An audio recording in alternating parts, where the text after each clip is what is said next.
Welcome back. आज हम देखने वाले हैं कि हम पावर बीआई में नल वैल्यूज को और एरर्स को कैसे हैंडल करते हैं। साथ हम ये भी देख लेंगे कि अगर मुझे कोई वैल्यू रिप्लेस करनी है तो मैं कैसे कर सकता हूँ। मेरे पास एक डेटा सेट पड़ा है यहाँ पे 1000 सीरीज रिकॉर्ड का। मैं चला जाता हूँ अपने पावर क्वेरी एडिटर में, ट्रांसफॉर्म डेटा पे क्लिक करूंगा तो पावर क्वेरी एडिटर में आ जाऊंगा। अब पावर क्वेरी एडिटर में आकर मैं यहाँ पर मैं देख सकता हूँ कि जो मेरी डेट है, शिफ्ट डेट है, ऑर्डर डेट है, वो उसका डेटा टाइप टेक्स्ट में है या फिर स्ट्रिंग में है, तो उसको चेंज करके मैं कर दूंगा डेट में और मैं ऐड एंड न्यू स्टेप कर दूंगा। अब जैसे ही मैंने उसको डेट में चेंज करा, यहाँ पर बहुत सारे एरर आने लग गए। क्यों? क्योंकि जो फॉर्मेट है वो डेट फॉर्मेट अलग है। तो मुझे सबसे पहले क्या करना पड़ेगा, इसको अनडू करना पड़ेगा। फिर यहाँ पर जाकर यूज लोकल को पे क्लिक करना पड़ेगा। यूज लोकल पे क्लिक करके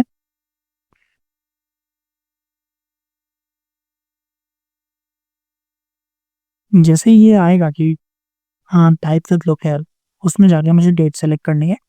हम यहाँ पर जो लोकल है वो बेसिकली जर्मनी है, तो जो फॉर्मेट है वो जर्मनी का है। तो यूरोपियन फॉर्मेट जो होता है वो DDMMYY होता है, लेकिन जो यूएस फॉर्मेट होता है वो होता है MMDDYY। तो मुझे यहाँ पे जर्मनी की जगह यूनाइटेड स्टेट्स को सेलेक्ट कर देना पड़ेगा।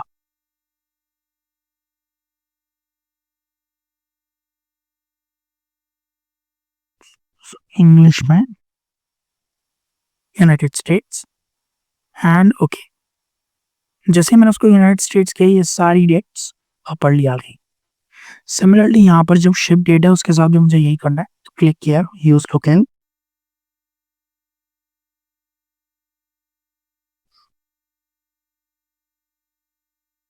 And same. यहाँ पर मुझे डेट सेलेक्ट कर लेनी है क्योंकि मैं डेट की रिस्पेक्ट में काम कर रहा हूँ अभी। एंड देन मुझे कंट्री में यूनाइटेड स्टेट्स लेना है और प्रॉब्लम सॉल्व। तो ये दोनों एरर सॉल्व हो गए। दूसरा मुझे एक और चीज देखनी थी, नल वैल्यूज। तो नल वैल्यूज मेरे पास अभी नल वैल्यूज नहीं, जब नल वैल्यूज मैं क्या कर रहा हूँ, एक करिए इसको डिलिमिटर से रीजन को स्प्लिट कर देता हूँ। जैसे मैं रीजन को स्प्लिट कर दूंगा तो यहाँ पे बहुत सारी नल वैल्यूज आ गई। अब मैं क्या करूंगा कि अगर मुझे नल वैल्यूज रिमूव करनी है तो किसी भी कॉलम पे सिलेक्ट करूंगा या और यहाँ पे लोड मोर करके मैं यहाँ से नल वैल्यूज को हटा के ओके करूंगा तो नल वैल्यूज वाला मेरा सारा डेटा हट जाएगा। अब मैं इसको यहाँ से क्लोजन अप्लाई करूंगा तो मेरे पास नल वैल्यूज नहीं आएंगी।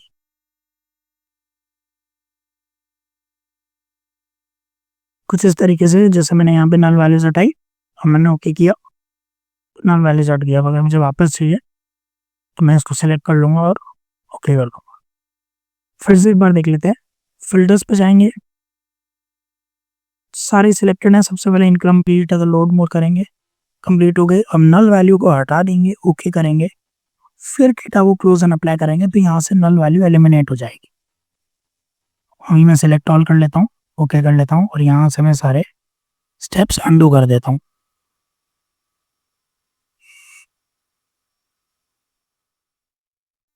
हाँ, कुछ इस तरीके से हम नल वैल्यूज को हटा सकते हैं। अब तीसरा है वो है रिप्लेस वैल्यूज। तो यहाँ पर ऑप्शन है मेरे पास रिप्लेस वैल्यू, और रिप्लेस वैल्यू में अगर मुझे ऑर्डर प्रायोरिटी सिलेक्टेड है तो मैं एम की जगह पर उसको जे कर देता हूँ। तो जहां जहां एम था वहां वहां जे हो गया। कुछ इस तरीके से हम वैल्यू रिप्लेस कर सकते हैं। फिर से देख लेते हैं। अब जहां जहां पर जे है उसको एम कर लेता हूँ। बस कॉलम सेलेक्ट करना है और उसके रिस्पेक्ट में, तो ये सारे एम में आ गए। कुछ इस तरीके से हम एरर्स हैंडल करते हैं, नल वैल्यूज को हैंडल करते हैं और वैल्यू रिप्लेस करते हैं। आई होप आपको ये 3 टॉपिक समझ आए होंगे। अगर आपको ये वीडियो अच्छा लगा और आपको डिटेल डेटा एनालिसिस कोर्स सीखना हो तो डिस्क्रिप्शन में दिए गए लिंक पर जाकर आप कोर्स चेक कर सकते हैं। Thank you.